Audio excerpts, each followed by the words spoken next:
नमस्कार, top 10 news में आपका स्वागत है। मैं हूं राम सकल यादव। आइए दिखाते हैं आपको आज की छोटी बड़ी खबरें।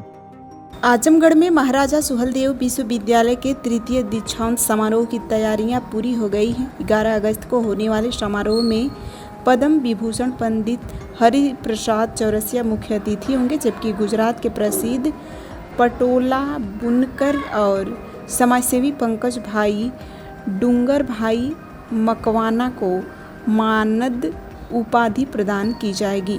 समारोह में कुल 88 मेधावियों को पदक प्रदान किए जाएंगे, जिनमें से बेटियों का प्रदर्शन एक बार फिर शानदार रहा। कुलपति एवं राज्यपाल आनंदीबेन पटेल 10 अगस्त को आजमगढ़ पहुंचेंगी और 11 अगस्त को विश्वविद्यालय परिसर में दीक्षांत समारोह में शामिल होंगी।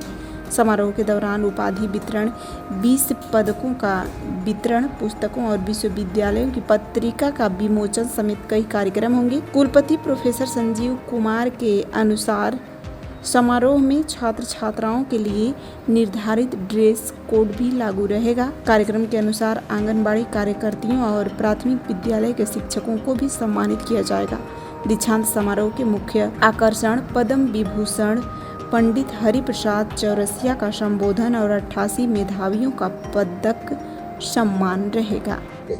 विश्वविद्यालय का दीक्षांत समारोह 11 अगस्त को सुबह 10 बजे होना निर्धारित हुआ है और इस कार्यक्रम की अध्यक्षता प्रदेश की श्री राज्यपाल महोदया जी माननीय श्रीमती आनंदीबेन जी करेंगी।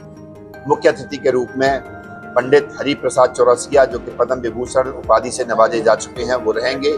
इसके अलावा प्रदेश के उच्च शिक्षा मंत्री श्री योगेंद्र उपाध्याय जी और उच्च शिक्षा राज्य मंत्री श्रीमती रजनी तिवारी भी रहेंगे।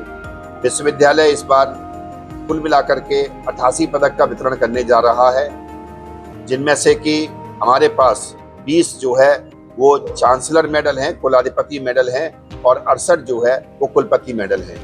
ये दोनों मेडल मिलकर के लगभग 74 छात्रों के बीच में वितरित होने जा रहे हैं, जबकि टोटल पूरे विश्वविद्यालय परिसर के छात्रों की संख्या लगभग 63,000 है, जिसमें कि विश्वविद्यालय और महाविद्यालय शामिल है। इस बार विश्वविद्यालय एक कला के क्षेत्र में मानद उपाधि भी प्रदान करने जा रहा है। श्री पंकज भाई डूंगर भाई मकवाना जी को कला के क्षेत्र में मानद उपाधि भी दी जा रही है। विश्वविद्यालय के जितने भी छात्र हैं जो वर्तमान में अध्ययनरत हैं, उन सभी की डिग्री, सभी बच्चों की डिग्री डिजी लॉकर पर अपलोड की जा चुकी है, जिसका कि उद्घाटन माननीय राज्यपाल महोदया जी द्वारा 11 अगस्त को किया जाएगा। बच्चों को आने वाले समय में मार्कशीट और डिग्री के लिए विश्वविद्यालय या महाविद्यालय नहीं जाना पड़ेगा, वो डिजी लॉकर से अकाउंट से अपनी डिग्री निकाल सकते हैं।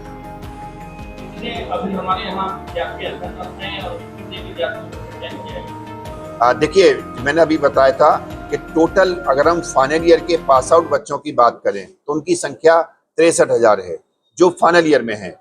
ये 63,000 बच्चों में जिन बच्चों ने सर्वोच्च अंक प्राप्त किए हैं, ऐसे पदक 88 हैं और ये 88 पदक कुल मिलाकर के 74 बच्चों के बीच में वितरित किए जा रहे हैं।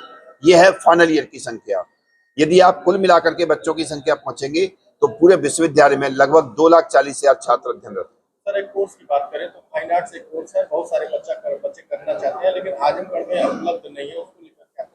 आपने ये प्रश्न किया, बहुत अच्छा प्रश्न था। मैं जब यहाँ पर आया तो मेरे दिमाग में यही प्रश्न था और मैंने आते ही आते सबसे पहले फाइन आर्ट पाठ्यक्रम ही विश्वविद्यालय में शुरू किया। और आपको जानकर के हैरानी होगी कि मेरे यहाँ सबसे ज्यादा रुझान अगर किसी नए पाठ्यक्रम में आया तो बैचलर ऑफ फाइन आर्ट में आया। और उसकी वानगी अगर कभी देखनी हो तो मेरे यहाँ फाइन आर्ट के बच्चों की जब कभी भी वर्कशॉप चल रही हो तो मैं एक दिन आप सभी को आमंत्रित करूंगा। आप देखिए कितने टैलेंटेड बच्चे इस क्षेत्र में, फाइन आर्ट के क्षेत्र में है। जी, देखिए, स्थायी आवेदन जो मांगे थे उसमें बीच में थोड़ा विलम्ब हुआ, किसी वजह से उस विलम्ब की सारी प्रक्रिया पूरी कर ली गई ताकि कोई ऑब्जेक्शन ना हो। इसलिए एक बार के लिए पोर्टल फिर दोबारा खोला गया ताकि कल को कोई ना कह सके साहब मैं छूट गया, मेरा ये अमेंडमेंट हो गया, मेरे को इस बीच में पीएचडी मिल गई। तो सभी छात्रों को मौका देते हुए उनका पोर्टल खोला गया है।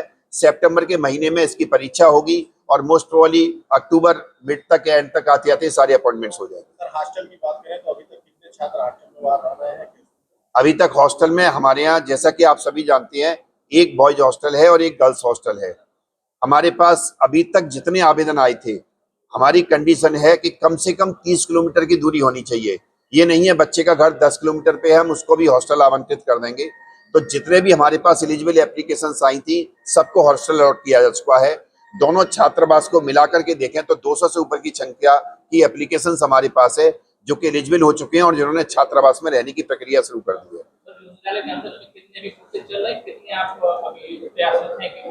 मैंने बताया अभी कि जैसे लगभग 40 पाठ्यक्रम हमारे यहाँ चल रहे हैं और आने वाले समय में जैसे ही बिल्डिंग हमको मिलती है 2 नए पाठ्यक्रम पर हमारा फोकस है। इनफैक्ट फोकस तो हमारा 3 मेन पाठ्यक्रम है। एक आपने सुना होगा 4 साल का बीएड, एक बी फार्मा और एक बीएससी है जी। हमारा अगला फोकस अगले सेशन में इन्हीं के लिए है। बस बिल्डिंग बन करके तैयार हो जाए तो हम ये पाठ्यक्रम भी खोल देंगे। Thank you.